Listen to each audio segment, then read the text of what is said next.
অর্জনের এত বড় আপনার একটা বিষয়, মায়ের দোয়াটা সন্তানের জন্য আল্লাহর কাছে এত প্রিয়, আর এর মধ্যে কোনো বাধা নাই। আল্লাহ সন্তানের মার দোয়াটা সন্তানের জন্য আল্লাহ কবুল করিয়াই ফেলেন। আল্লাহু আকবার। হযরত মূসা কালিমুল্লাহ আলাইহিস সালাতু ওয়াস সালামের জামানায় একজন আপনার কসাই ছিল।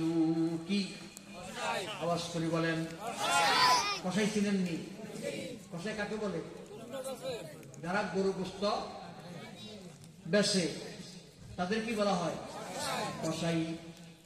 যারা গোশত বিক্রি করে, গোশতের ব্যবসা করে, তাদেরকে বলা হয় কসাই। গরু ছাগল বিক্রি করে, গোশত বিক্রি করে, তাদের কসাই বলা হয়।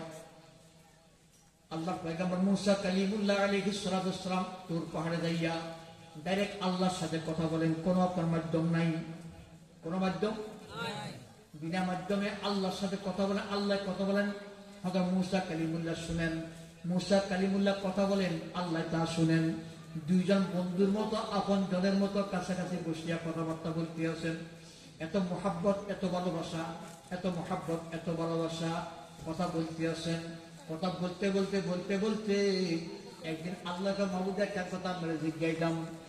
আল্লাহকে কনা মূসা, আল্লাহ আপনার কোনো গরম হইবেন নি, গোস্ব হইবেন নি? না, গোস্ব হইতাম না। আল্লাহ আমি একটা প্রশ্ন আপনার করি, আমি জিজ্ঞেস করি, আল্লাহ আল্লাহ এই জামানায় আমার সাথে বেহেশতে কে সাথী হবে? আমার বেহেশতের সাথী কে হবে? আমার জান্নাতের সাথী কে হবে এই জামানায়? আল্লাহ তার নামটা আমাকে বলেন, তার পরিচয় আমাকে দিলে পরে আমি দুনিয়াতে থাকতে তার লগে বন্ধুত্ব করতাম, সম্পর্ক করতাম, দেখা সাক্ষাৎ করতাম, দোয়া নিতাম। জান্নাতে আমার সাথে কে, জান্নাতে আমার সাথী হবে, তার পরিচয়টা আমার দেন। আল্লাহকে মূসা, আর তার তুমি খুঁজি লইতে কষ্ট হবে, তোমার বলার কষ্ট হইলেও হবে, আমি তারপরে খুঁজিল মু। এরে মূসা, ওই তো বহু দূরে, অনেক দূরে গ্রামের মধ্যে একটা হাট আছে, বাজার আছে।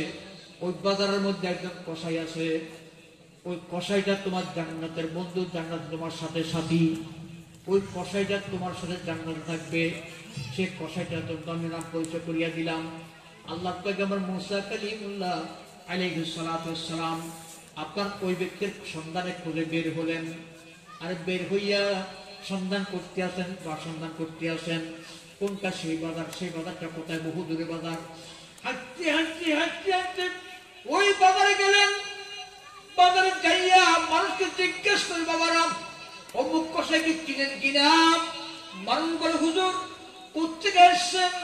বহু দূর থেকে আসছি, মুসাফির আমি তারা চিনি না, আমার তার পরিচয় দিয়া দাও বাবা। এখন মানুষ বললেন, হুজুর ওই যে বাজারের ওই মাথায় দেখবেন একটা লোক ছাগল জবাই করে, গরু জবাই করে গোস্ত গুলাকে আপনার লটকাইয়া বিক্রি করতেছে, কাটিয়া কাটিয়া। তার নাম হলো কসাই, তার নাম অমুক কসাই। এখন হুজুর আপনার গেলেন মূসা কালিমুল্লাহ আলাইহিস সালাতু ওয়াস সালাম, আল্লাহর পয়গম্বর, দরুল কদর পয়গম্বর, তিনি আপনার সেখানে গেলেন। যাইয়া দূর থেকে কসার যাবতীয় কাজকর্ম দেখতে আসেন। সে কি করতে আছে, কি করতে আছে তার দেখতে আসেন। অনেক দূর থেকে বসিয়া আপনার কসার অবস্থা দেখতে আসেন। আল্লাহর পয়গম্বরে দেখলেন কসাই যে একটা সুন্দর ছাগল জবাই করলো। কি করলো? যেরকম কি কি জবাই করলো? ছাগল জবাই করলো। ছাগল জবাই করিয়া ছাগলটাকে চামড়া ছিন্ন, খালাইল।